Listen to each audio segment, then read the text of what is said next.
2 skud fra en falkredders gevær, og den løslupne tiger i Nykøbing Falster Dyrepark var død.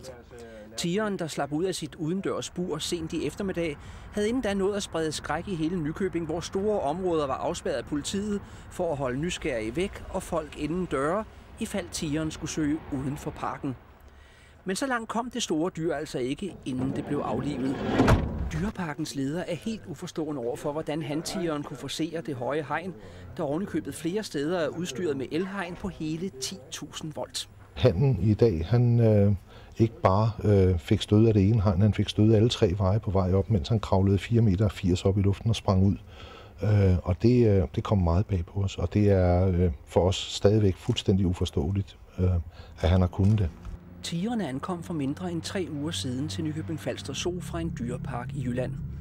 De sibiriske tiger er uhyre sjældne. Der findes kun omkring 800 i hele verden, og for dyreparkens leder var det en tung beslutning at lade dyret skyde. Det er jo stadigvæk sådan, at sikkerheden må komme først, og vi ville meget lidt gerne have en rasende tiger uden for zoologisk have, så derfor måtte vi tage den beslutning.